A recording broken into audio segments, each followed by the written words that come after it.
শোনা যায় মুঘল সম্রাটদের জন্য এমন এক বিশেষ মুরগ রান্না করা হতো যার সুবাসেই নাকি ক্ষুধা বেড়ে যেত। সুগন্ধে রাজকীয়, স্বাদে অবিশ্বাস্য, মশলার ঐতিহ্যের ছোঁয়া। আজ তৈরি হচ্ছে এমন এক রেসিপি যা একসময় শুধু সম্রাটদের টেবিলই পরিবেশন হতো, আর সেই সম্রাটদের রান্না আমার রান্নাঘর থেকে চলে যাবে আপনাদের রান্নাঘরে। আর এই রেসিপিটার নাম হচ্ছে শাহেনশাহী মুরগ মাসাল্লাম। তাহলে বেশি কথা না বলে শুরু করি আমার আজকের রেসিপি শাহেনশাহী মুরগ মাসাল্লাম। আমি এই রান্না করার জন্য 2টা মুরগি হালকা করে একটু ফ্রাই করে নিয়েছি।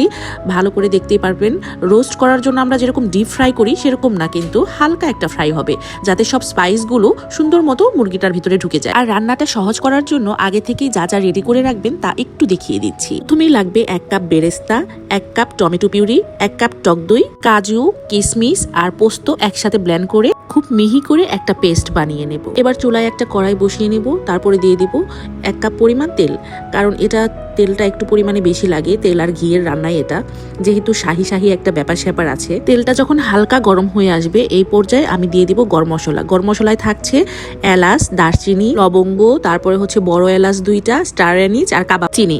এগুলো দিয়ে আমি খুব সুন্দর করে হালকা হাতে একটু নেড়ে চেড়ে দিয়ে দিব 2 টেবিল চামচ রসুন বাটা, 3 টেবিল চামচ পেঁয়াজ বাটা আর 2.5 টেবিল চামচ আদা বাটা। এবার দিয়ে দেবো তেজপাতা। এগুলোকে খুব সুন্দর করে কষানো লাগবে, কারণ যে পর্যন্ত কাঁচা গন্ধটা দূর না হয়। এই পর্যায়ে আমি দিয়ে দিব স্বাদ মতো লবণটা দিয়ে আমি আবার একটু ভালো মতো কষিয়ে নেব। তারপরে দেখা যাবে যে মশলাটা সুন্দর মতো কষে গিয়েছে। এই পর্যায়ে আমি বেরেস্তাটা অ্যাড করে দেব। বেরেস্তাটা অ্যাড করার পরে নেড়ে চেড়ে তারপরে আমি দিয়ে দেব টমেটো পিউরি। এখানে আমি 2টা টমেটো পিউরি অ্যাড করেছি। আর দিয়ে দেব টক দই।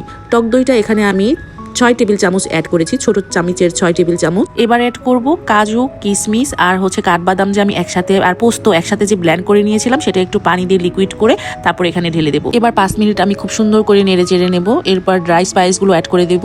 দিয়ে দিব 2 টেবিল চামচ লাল মরিচের গুঁড়া, দিয়ে দিব 1.5 টেবিল চামচ জিরার গুঁড়া, দিয়ে দিব 1/2 চা চামচ গরম মশলার গুঁড়া আর দিয়ে দিব 1 চিমটি জয়ফল জয়ত্রীর গুঁড়া। এই ড্রাই স্পাইসগুলো অ্যাড করে আমি খুব সুন্দর মতো কষিয়ে অল্প একটু পানি দিয়ে ঢাকনা দিয়ে ঢেকে অপেক্ষা করব যে পর্যন্ত এটা কষে উপরে তেল না চলে আসে। এরপর দেখা যাবে ঢাকনা সরিয়ে দেখলাম যে খুব সুন্দর মতো এটা কষে গিয়েছে আর তেলটাও ছেড়ে দিয়েছে। এই পর্যায়ে আমি ভাজা যে মুরগির মাংসটা রেখেছিলাম সেটা সুন্দর করে বিছিয়ে দেবো। দেখতেই পাচ্ছেন আমি কোন পিঠটা আগে দিচ্ছি যাতে স্পাইসটা খুব সুন্দর মতো ঢুকে যায়, এর জন্য আমি এভাবে বিছিয়ে দিলাম। তারপরে সুন্দর করে হালকা হাতে একটু নেড়ে চেড়ে কষিয়ে তারপর আমি একটু মুরগিটা সিদ্ধ হওয়ার জন্য সামান্য পরিমাণ পানি দিয়ে ঢাকনা দিয়ে ঢেকে অপেক্ষা করব। এই সময় কিন্তু চুলার জালটা মিডিয়াম টু লো হিটে থাকবে যাতে আস্তে আস্তে সিদ্ধ হয়ে যায়। বেশি পানি দেইনি, অল্প পানিতেই আমি এই মাংসটা আস্তে আস্তে সিদ্ধ করব। এই রান্নাটা কিন্তু স্লো হিটে হবে আস্তে আস্তে। তো ঢাকনা দিয়ে ঢেকে আবার একটু নেড়ে চেড়ে দেবো। এই পর্যায়ে আমি একটু চিনি অ্যাড করে দেবো টেস্টটা বাড়ানোর জন্য, আর দিয়ে দিব বেরেস্তা অ্যাড করার পর দিয়ে দেবো আস্ত কাঁচামরিচ আর 4 টেবিল চামচ ঘি। এটা কিন্তু অবশ্যই চুলার জালটা বন্ধ করে তারপরে দিতে হবে।